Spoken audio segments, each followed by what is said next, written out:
Hello my dear friends, good morning, good afternoon, good evening. कैसे हैं आप सब लोग। ये है video regarding Thailand weather update. In fact ये एक वो वीडियो रहेगी जो कि आप हमेशा यूज़ कर सकते हैं, रेफ़र कर सकते हैं, क्योंकि इसमें मैं प्रॉपरली डिटेल के अंदर आज थाईलैंड वेदर के बारे में डिस्कस करने जा रहा हूँ। तो बने रहें इस वीडियो में। अगर मैं यूजुअली वेदर की बात करूँ, जो बेस्ट पीरियड वैसे रहता है थाईलैंड को घूमने का, वो आपका नवंबर से फरवरी के बीच में रहता है, ठीक है। लेकिन देखा जाए वीडियो यहीं ख़त्म हो जाती है, लेकिन फिर भी मैं बहुत सारी चीज़ें आपके साथ फैक्ट्स जो हैं डिस्कस करना चाहता हूँ इस वीडियो के अंदर। और हम शुरू करेंगे नॉर्दर्न थाईलैंड से, उसके बाद हम सदर्न थाईलैंड मतलब कि ईस्ट कोस्ट और वेस्ट कोस्ट के बारे में भी बात करेंगे कि वेदर वहाँ पे कैसा रहता है और कब जाना चाहिए एक्चुअली, ठीक है ना। तो आप उस हिसाब से अपनी आइटनरी या अपना ट्रैवल प्लान रख सकते हैं। आगे बढ़ने से पहले थोड़ा सा टाइम निकाल के चैनल को जरूर सपोर्ट करें, इस वीडियो को लाइक करें और चैनल को सब्सक्राइब करें for my motivation. And let's begin. Okay, तो जैसे मैं कह रहा था, इस वीडियो को मैं दो पार्ट्स में डिवाइड रखूंगा। नॉर्दर्न थाईलैंड की बात करेंगे। वैसे अगर मैं ओवरव्यू दूं आपको, तो नॉर्दर्न थाईलैंड के अंदर जो वेदर होता है, जो ड्राई सीजन चलता है, वो होता है कुछ नवंबर से लेके मई तक का। मतलब ये बेस्ट पीरियड माना गया है अगर आप ट्रैवल करते हैं। फिर जून से अक्टूबर के बीच में काफ़ी हैवी रेनफॉल यहाँ नॉर्दर्न थाईलैंड में देखी जाती है। जो टेम्परेचर है जाके ठंडा होता है कुछ अक्टूबर और जनवरी के बीच में। फिर जब हम सदर्न थाईलैंड की बात करते हैं, जैसे मैंने पहले बोला कि वेस्ट कोस्ट और ईस्ट कोस्ट में ये डिवाइडेड है। वेस्ट कोस्ट के अंदर मौसम जो है वेट रहता है या रेनफॉल ज़्यादा देखी जाती है बिटवीन अप्रैल टू अक्टूबर, और ईस्ट कोस्ट के अंदर हैवी रेनफॉल होती है बिटवीन सितंबर टू दिसंबर। तो चलिए अब मैं बात करता हूँ कि नॉर्थ ऑफ थाईलैंड में और सेंट्रल थाईलैंड में वेदर कैसा रहता है। इसमें कौन से प्रोविंसेस आते हैं सारा तो मैं याद नहीं रख सकता। तो बैंकॉक, चियांग माई, चियांग राई, फिर नान, चियांग खाम और इसके अलावा या कंचनाबुरी, इसान। तो ये वो प्रोविंसेस हैं नॉर्थ और सेंट्रल थाईलैंड में आते हैं, including Bangkok the capital. North of Thailand में जो ड्राई सीजन है वो November May until June, maximum until June तक रहता है, लेकिन कुछ थोड़ी बारिश यहाँ पे होती है, ठीक है।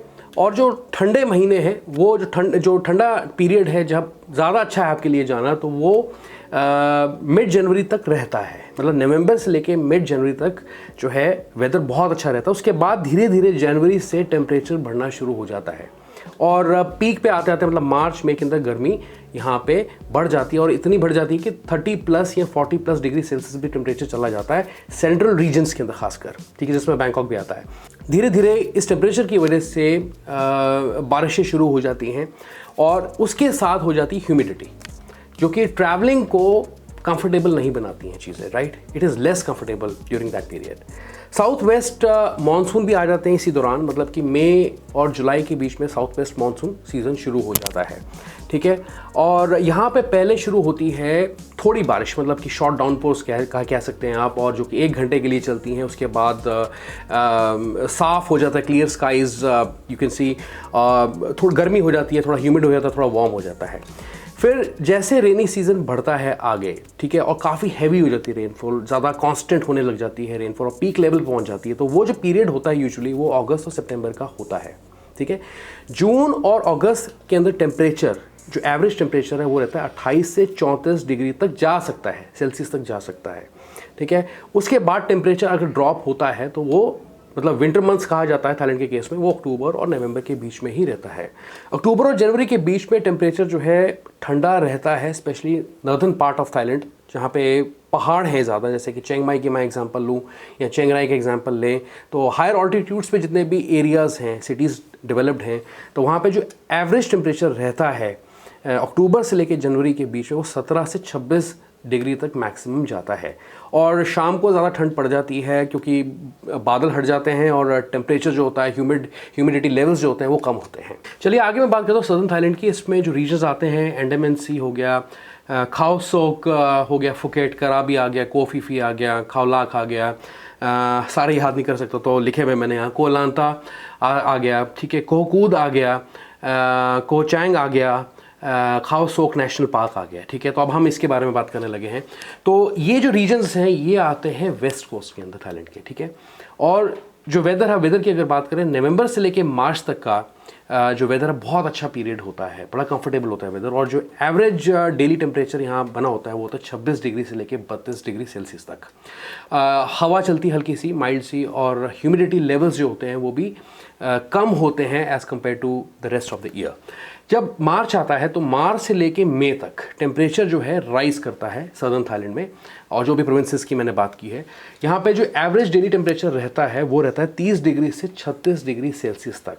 तो ठंडी हवाएं मतलब जो है हट जाती हैं और धीरे धीरे ह्यूमिडिटी भी बढ़ने लग जाती है। फिर इसके अलावा अगर आप मई को देखें, जब मई आता है तो मानसून सीज़न स्टार्ट हो जाता है, ठीक है, और अक्टूबर तक यहाँ पे जो है वेट सीज़न रहता है। तो जो पीक रेनफॉल लेवल्स हैं वो आप एक्सपीरियंस करेंगे between mid of September until mid of October तक। Outside of these months, the rain will often come in a short but heavy downpour, usually in the afternoon। ठीक है, तो बारिश का कुछ ऐसा रहता है कि आती तो कम टाइम के लिए लेकिन काफ़ी हैवी डाउनपोर यहाँ पे देखा जाता है और ख़ासकर दोपहर को होता है। ये चीज़ मैंने भी एक्सपीरियंस की, विटनेस की है। फिर खाओ सोक नेशनल पार्क जो कि सदर्न थाईलैंड में लगता है, स्पेशली अगर मैं इस नेशनल पार्क की बात करूँ, वो मैं इसलिए कर रहा हूँ क्योंकि काफ़ी पॉपुलर है और नेशनल पार्क्स थाईलैंड के पॉपुलर हैं भी हैं।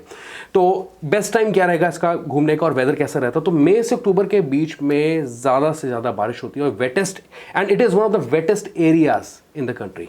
ठीक है, और वैसे तो पूरे साल बारिश यहाँ पे हो सकती है लेकिन ये वेटेस्ट पीरियड होता है।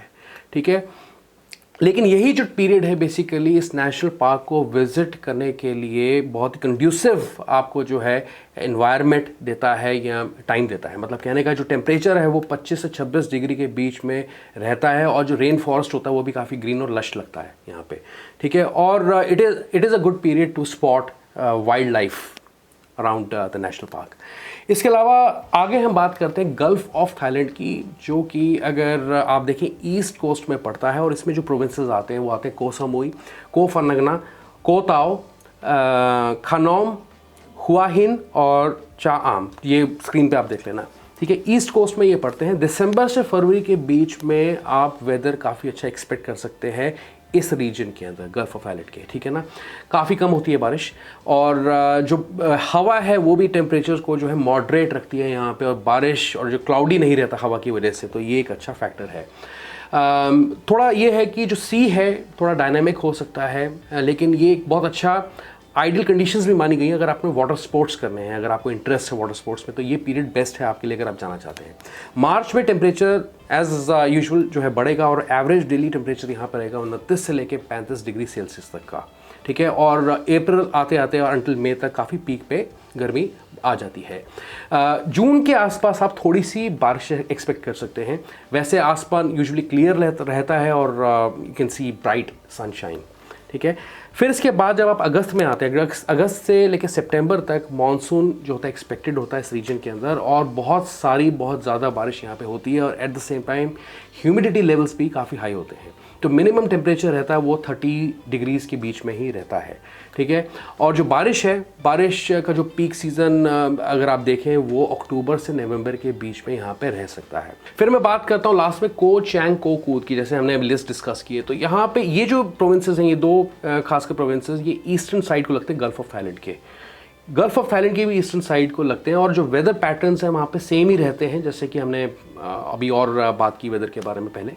और ये अंडमान सी कोस्ट को लगते हैं। तो वेट सीजन जो है यहाँ पे मई से अक्टूबर के बीच में रहता है। ठीक है, I hope that covers everything in this video. तो इस वीडियो को आप फ्यूचर में भी रेफर कर सकते हैं। आइटनरी बना रहे हैं क्योंकि it's not just about travelling to Bangkok and Pattaya, लेकिन और प्रोविंसेस में आप जाना चाहते हैं तो आपको वेदर के बारे में डिटेल में मैंने इस वीडियो में बता दिया है। तो ये वीडियो आपको कैसी लगी है ज़रूर बताएं। इस वीडियो को ज़्यादा से ज़्यादा शेयर करें सबके साथ ताकि वेदर के बारे में लोगों को पता लग सके।